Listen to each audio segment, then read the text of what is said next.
talking about vision, we're talking about sleep, and the next session is all about vision. And there's some really, really interesting things that are happening. The Vision Council joined us this year and the past couple of years to really draw attention to what is digital detox.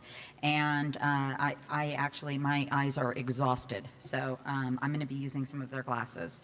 So I want to welcome to the stage all of them, if you want to, guys want to come up.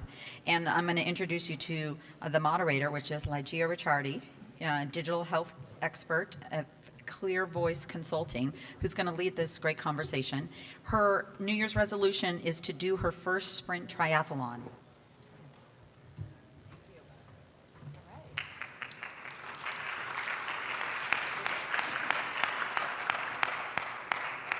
Hello, everybody. Thanks for joining us this afternoon, continuing to join us. The topic of our discussion here is eyes and how they relate to consumer engagement and technology, and the focus here is a digital detox for your eyes, which implies the focus here in part, which is that with many technologies, there's kind of a positive and a negative aspect. And detox certainly implies that we need to improve something. As you know, we live in an era in which we have our eyes glued to one screen or another much of the time, and that can have some negative effects. But there are also ways in which we can use the very same technologies to actually improve our health, our eye health as well as our health more broadly. So that's what we're going to be talking about today. And I am fortunate to be joined by, on my immediate right here, Dr. Dora Adamopoulos, who is the medical advisor to the Vision Council. She is a practicing optometrist based in Alexandria, Virginia, where she has a store called Eye to Eye. And also Victoria Britz, who is the Chief Marketing Officer of 4Eye Innovations, Inc. 4 Eyes, okay, with an S. They are an innovator in sports, electronics, and wearable tech. And Victoria has also worked at IBM Canada and Novotel and another company called Dynastream Innovations, which she co-founded. So I want to start off with a question for Dr. Dora, which is, I know that the Vision Council released a report. Is it today that it officially Sure, it was released yesterday. Okay. Actually. And the Vision Council is a nonprofit organization, and it's the global voice for information on vision care products and services. So they like to find something that's important for consumers to know about, and the latest report for, as of right now, is about digital eye strain. Here we are at CES. Of course we know about digital eye strain, right? But believe it or not, people don't. More than 70% are not aware that there is digital eye strain and that there's blue light emitted from it and it's bothering our eyes. But the report, Digital Eye Strain, talked about blurry vision, red eyes, dryness, posture problems, back and neck aches, which we get, and also environmental things like the lighting, new LEDs, CFLs, all of that, which is great because it's eco-friendly, but they're also blue light emitters. So, the report identifies that syndrome. It's not a disease, but it's a condition. It talks about things to do to help alleviate and relax your eyes, and also long-term and preventative goals. So Dora, how big a deal is this? Is this just kind of like, oh, I'm tired, who cares? It's a little discomfort, but I can just work through it? Or does this potentially have deeper, more serious, long-term health implications? Well, that's a good question. I mean, long term, we really don't know. But what we do know is that blue light does affect our circadian rhythm, which I'm sure most of you have heard about. It affects our sleep cycle. So what can we do to decrease the amount of blue light coming in toward the end of the day? Long-term studies, for the millennials, it's hard to know because they're still young. But there is early research being done that blue light is damaging to people who have macular degeneration or cataracts, and it can progress that disease a little bit. So knowing just that little bit about that, what can we do to be more proactive and help reduce some of that blue light? So for some of the non-experts among us, and I count myself among that group, about blue light in particular, is it something only manufactured? Can you get it from the sun? Is it inherently bad? Or back to my point about how things often have a positive and a negative side. Sure, well, this can't be all bad, and we're going to talk about some of the good in a moment. Blue light is everywhere. It's in the visible spectrum, so even just being outside, you're going to have blue light. But how much is too much? Most of the devices that I'm seeing here at CES, they're attachable. You have devices that are on your head or things you have to look at all day. So we are using our eyes more than just looking at it on a desktop. So it's about, we're going to look at some things later about what the industry is coming up with. And as developers, the challenge I think we pose for you is what can you do, knowing some of this information, to create products that will, instead of cause strain, maybe relieve some of the strain. So let's turn it over to Victoria for a moment. So what do we do as consumers? Let's start there. I'm a consumer. I'm concerned about my eye health or about the health of the eyes of someone in my family, maybe my kids. What are our options? What kind of products or other opportunities are available to us?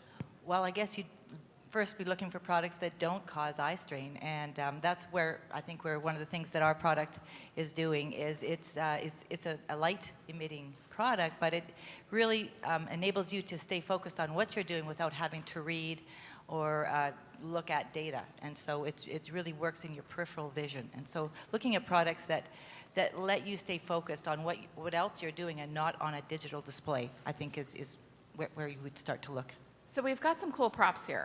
I want to know what's going on. I'd actually like to try some on. Maybe, where should we start? You want to start by showing us what you've got there? Sure. This is our what we call a sport eyes, and it was originally developed for high-end athletes. You can hear it talking. I can feel that triathlon. It's like you can hear my inches heart away. beating, can't you? If you tap it, it'll talk to you on the other side. Yeah, that's actually kind of it's like your conscience speaking to you in your head. So you can look at me, and Yeah. you can be looking at what you're doing, and your mental focus and your visual focus, physical focus is all on what you're doing, without having to really think about what your heart rate is, or what any of your other biometrics are. So the idea about that is you can stay focused on the importance and be safe at your ride, your walk, what you're doing, and it pushes the information to you when it's important, and it changes zones. So the colors basically, if green if you're in your zone, blue if you're low, red if you're too high. And so while it was developed for athletes, it actually has found some really interesting places in health and wellness. And that is for especially cardio recovery. If I'm a senior, I don't want to get my heart rate up too high. It can give you really timely pushed information that your heart rate is getting too high. Please slow down, take a rest. With chemo patients, we found that when you stress a muscle, you actually can cause permanent damage to that muscle, and your heart is a muscle. And so when you're working too hard, you want to keep your heart rate below that 160 beats per minute.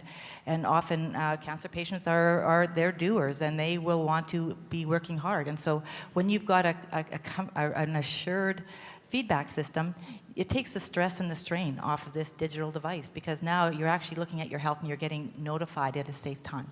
So that's one way where eyewear is helping you. So excellent. So this particular device that I'm looking at right here, could I attach this onto my own glasses with my own prescription? Yeah, it's a general pair of glasses, and it has a little clip on it that you can put onto any pair of eyewear. Cool. So Dora, what did you bring? So we got all kinds of. Have a mic. Okay. So, I love that technology. Actually, it's very interesting. So, one of the interesting thing is there's different things that manufacturers are coming out with, which I find fascinating for my patients that people will actually wear. So, these are not the frames is not what we're talking about, but the actual lens material. It's hard to see from this distance, but they're actually anti-reflective coatings that help block out blue light, particularly about 10 to 15%. And they're great for night driving, even in people who don't have a prescription. If you do have a prescription, you can get it on your glasses. So this is for multi-purpose use. There's no color distortion, as you put it on. And it really kind of sharpens things, because at night, the biggest complaint is the headlights on cars, the streets, the lighting, because blue light scatters more. So if you can have something that blocks out some of that blue light, you don't have that glow on things, which is helpful. This pair I am going to have you put on, because it's orange, and I love it. So we purposely put it in a very colorful pair. It actually has a yellow tint on it, so it blocks out even more blue light. Things look different. And the they, room describe how looks you a feel. little Well, it's hard to more tell, but orange. if you look maybe at the monitor or something that's it's kind of really the room bright. has a yellower glow to it. Correct. So this is gamers. This is a big one for gamers because the nature of what they do, and it really helps relieve some of that eye strain and block out the blue light. Mm-hmm. There's other companies that have more of a brownish hue to the same thing, and they do the same type of a thing. We're blocking out more blue light, but not completely. You can still see the blue. Your eyes are so comfortable. We have them out in the show, and people are walking by, and we have computer screens and a Wii up, and they're putting it on, and in just seconds, they can tell the difference. I mean, you need them just to come to CES, Right. And so you can find these anywhere. Any eye care practitioner, when you get an eye exam, you can find them. So this particular one, even Best Buy sells it, that yellow tint for the gamers. But it's making people aware out of it. 1 out of 4 kids uses a device more than 2 hours a day. So it's starting at a younger age. They're on it a lot longer. And we So want to I'm protect. curious, when people come to you, patients, to get their eyes examined and they just want to get a pair of glasses, and you start talking to them, I'm sure, about blue light and how to protect their eyes and so on. Is this kind of news to most people, or are they? I would say it is, because we're hearing about the melatonin a lot, and we're having the symptoms. My eyes feel gritty. My eyes feel like they're watering. My eyes, I'm uncomfortable, and it's easy to blame lack of sleep, too much work, too much, computer time. But if you look at it all together, that's really digital eye strain. You can't avoid it. You can't tell people to stop using your device. Taking breaks, another mnemonic we have is 20-20-20. So every 20 minutes, take a 20-second break by looking 20 feet away, which means blinking, which means looking up. And that'll help just kind of, you don't have to walk around the office so your boss doesn't get mad, but you can look away and it make your eyes feel more comfortable. Got it. So that's a good way to remember it. I think the report is called Hindsight is 20-20-20, Sure. right? So that's a good way to just remember that 20-minute rule. What do you guys think? I mean, obviously here we are at CES. There's a lot of talk about wearables and ways that, just in a previous presentation on Alzheimer's, Ellen was talking about how you can use your eyes to help even diagnose whether you have Alzheimer's or are likely to get it, for example. And there are certainly going to be more and more devices that are tied directly to the eyes, like either Google Glass type things, or also things like contacts that may actually share information with you on your eye. Is this just these issues? Is the implication that they're kind of important now, but they're going to be going through the roof in importance? Or do you think also there's going to be sort of some countervailing forces, as actually something I mentioned to you that I saw on the floor today? I don't know if others have seen this, but over in the big central hall where they have all the big TV screens and so on, there were a couple of TV manufacturers, like LG in particular, I think, that were highlighting a new type of TV that has a different type of lighting mechanism that's less intense, that has less light so that the blacks come through more. Is that a sign, perhaps, that we're moving toward a type of light in devices that ultimately may be less harmful? I think manufacturers are becoming more aware of the effect of light on people. And I know for us, certainly as we use lights in our product, we're looking at the way light can motivate and inspire athletes, can give them warnings, can make them feel safe, make them feel energized, or help them to be relaxed. So that I think is really important for us to be considering in our designs. And I think the other thing that you mentioned was, and we also heard in the last talk, was wearables either have to be gorgeous or they have to be invisible. And I think that we are going to start to see a lot more, just like what you have here. I mean, there's technology film on this to make it effective, and it's invisible, but it's effective. And I think that's what we're going to see in our technology as well, is we're going to start to embed and integrate products, but have more. It's your studies that will help us as manufacturers to be aware of what we need to include in our products to make them safe and more effective for our customers. I think eyewear is particularly interesting from a sort of fashion perspective because it's already so highly charged and we're aware of it as a fashion item. Obviously, it's something that, celebrities wear. You have songs like, I wear my sunglasses at night. There aren't songs like that about wearing your diabetes monitor at night or your glucose monitor or whatever. There's already this sense that eyewear is tied to fashion. And so I think, or I hope, I don't know, there are opportunities to build on that, and hopefully even, do you guys see different kinds of styles for gamers and that kind of thing? Sure, I think it's already become a hipster movement, right? People wanting to wear glasses who don't even need a prescription. So I think a lot of this technology we're seeing can be used kind of with a fashion sense that'll appeal to a bigger market, for sure. There's also some good about the blue light. I know we had talked about talking about the Yeah. bad, but there's also a little bit of So good tell to us, it. what's the good? So, well, What's you good need about it, blue light? to have Yeah. your, the regular circadian rhythm. But you had mentioned a company you saw, or I've seen it Yeah. too on the floor. There was a company, or there is a company called Luminet. That's right. A Belgian company, which is manufacturing a device that's basically a pair of glasses that has blue light Right, for sleep attached disorders, to it. mood. And it's, right. yeah, for mood, but also in particular, they talked about it for travel and when you need to reacclimate your body due to jet lag, and you put this on, or you can also use it in the wintertime when people are suffering from seasonal affective disorder and that kind of thing. Sure. So those are some good. So we can't. That's why I don't think there's ever going to be a manufacturer that blocks out the blue light. But we need to be aware of how it affects our eyes and be more proactive in looking at what kind of research is coming out. Is it damaging? How damaging? And what we can do to be proactive. Just like we are with UV. We know about UV. We still get sunburns. But we know that, hey, we might get skin cancer. Hey, we may get, different diseases in the eye. So we have to really, we only got one pair of eyes. And, we want to see high definition, and you all are making high definition products. So I think the more we can protect, the better it's going to be. So there was another company that I saw out on the floor today that I wanted to mention, Jin's Eyewear, which is based out of Japan, where they have more than 300 stores, I guess, in combination between Japan and China. And I don't know, they have glasses that help to also do kind of diagnostics, like track what you're doing with your eyes and that kind of thing.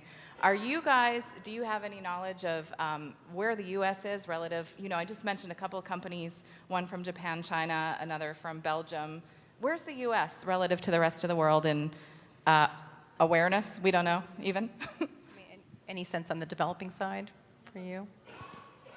What we just saw in the last presentation about Alzheimer's, I think, is really interesting, that there is a lot more awareness of eyes, and whether it's, tracking sleep and safety in truck drivers, or there's just so much more, I think, visual connection, and even all the neurotherapy and neural tracking that connects to, from whether it's sports or disease detection. I think that's just a whole new front that's about to be. I would love it, actually, if you could talk a little bit more about the sports side of this and how the eyewear is used, how it improves performance. Because I think a trend I'm seeing at CES and in general is this movement from thinking about health and understanding what we can learn from the sports arena, and really tying sports as like the expression of high amplitude health, in a sense, to just regular people trying to be healthy and so on. So how does your company, and how have you thought about using these products for athletes? Well, the idea for it came from an athlete, and it was from someone who had been looking down at their watch. And our founder, he was a triathlete and took a bad fall because he was distracted and looking away from what he was doing, tripped over a curb. So what this product was doing was trying to push information to your eyes and your ears so that you don't have to be distracted and looking away. And so I think digital technology is about keeping you informed with the relevant information when you need it. And I think that's where people can be really engaged in their fitness activity as well as in their training, by having timely information. So it's just not a bunch of data that they have to remember to look at, but it comes to them when it's relevant and on time, like when there's changes that are being made, or you can lose a personal best if you start to daydream and you forget to look at what you're doing. I mean, if you're riding for an hour, it's easy to lose your personal best by getting out of your zone. And so having something that comes back and reminds you to stay on track, has been a really great help to athletes. Mm-hmm. And some of that, obviously, you think, can you talk about how that might extend to the realm of, again, helping the elderly, or just regular people who have maybe a desk job? Well, having information that's relevant to what you're doing is what it's all about. I mean, it keeps you engaged. It's information that is relevant to what you're doing is important and makes what you're doing more interesting. And so even though I'm not a high-end athlete, when I go running at night, I love to get some feedback, see where I'm at, see what my improvements are. It's inspiring, and it motivates you to stay on your game, and you can see changes. I mean, if you look at the weigh scales that are here and things like that, you can track, you see your body fat changes, you see your heart rate over time lowers, and even when you're in your run, you get to know your body more. So it's really about better body awareness. And whether it's a cardio patient that's recovering, you have something that you have immediate feedback. It gives you a sense to learn how your body feels at different places. And so that immediate feedback, I think, is what really makes it useful and interesting. And are you, with your products in particular, do you have information available via API or other mechanisms that can be fed into platforms Absolutely. like Apple's or others to, mash up with other data? Yeah, so this will connect to an iPhone, and we have an open API. So if you have a specific application, for example, cross-country skiing or rowing, and you want to create an app that's specific to your users, or an elderly application, cardio, you can write your own app and really customize it to those users. Because what we're doing here is creating a hardware base for people to really use their imagination on how this immediate relevant information works for their tribe. I want to add to that. A lot of my patients who are into sports therapy, vision therapy, the macula, the part of the eye that we want to protect from blue light, they're doing vitamin supplementation and nutritional supplements to increase the contrast sensitivity of that area, because that's how important that area is to get that visual input in and for you to become even a better athlete. I know the Canadian team used that for the Olympics last time, so I found that fascinating. And that's why protecting that eye, that part of the eye, is so important. And for the developers, again, I mean, if the kids, the millennials right now, the boomers, everybody who's using these devices, what can we do to be more protective, or to have some sort of shutdown feature for the parents, for the end of the day, so they can kind of turn off on their own, so kids will go to bed? Yeah, I want to ask you about that, because I know Sure. you're a mother. So Sure. do you, since we don't know over the long term what the impact of a lot of,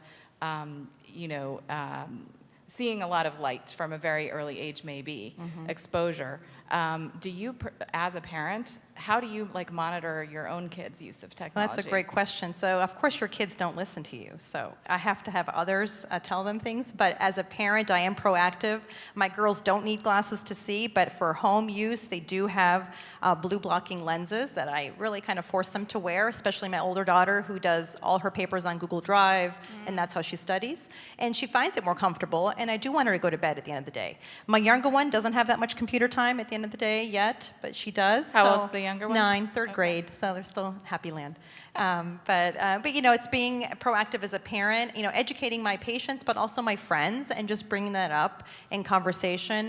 There's a lot of media out right now about the melatonin, and I think once it kind of, after the show, there's so much information coming out in general. I mean, the Today Show talked about the digital eye strain today. That was pretty exciting, and I think it is important, and I think once the media picks up on it and parents start to hear about it, they'll be able to be more proactive. Yeah, it would be great too if general doctors, as opposed to just pediatricians, those, right. who specialize Right. in the eye, Right. could start to get the message out that Right. this is something to think about and care about and so on. Correct. Even, creating some sort of device that says, how many hours were you on the computer today? Or how many times did you take a break today?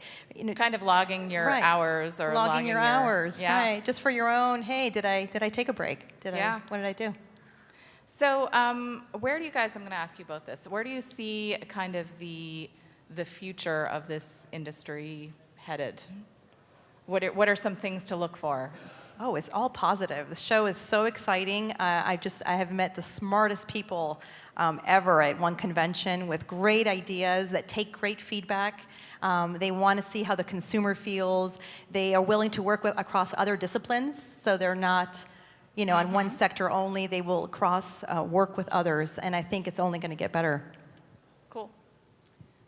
I agree. I mean, everything from, the really immersed visual experiences that are happening with the 3D, and they're not just for entertainment, but there's also so much there for education. And I think that visual technology is just at the beginning. Do you have any specific advice for folks in the audience who may be developers or app tool designers, builders, et cetera, for how to kind of prepare for this future, or a couple rules of the road that they should follow? I think it's really important that it has to be wearable and likable. And I think people are so sensitive to what's on their face, and I think that's right. It has to be right. It has to be something that they're very proud to wear, and it gives great benefit.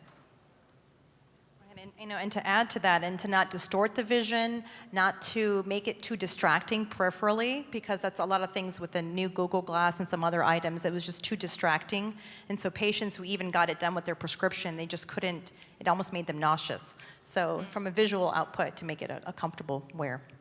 Great. And if folks want to get a copy of the Vision Council report, Sure. what are the Thevisioncouncil.org is a great source. We do have a booth inside of this building here. They can stop by and actually try on some of the lenses. which is actually, it is a great booth. You can try on the lenses and look at a screen and see what the impact is. But I will also say the report itself is very, well, easy on the eyes. Right, easy on the eyes. It's accessible. Great infographics. It's exactly, like there's not a lot of reading. I guess you guys probably thought about that a lot. It's very easy to look at and to kind of get the information out of it. So that's available here, online. And online, right, of course. And I would encourage folks to do that. Any other thoughts? Great. Okay. So, well, thank you. I hope you all got something out of that.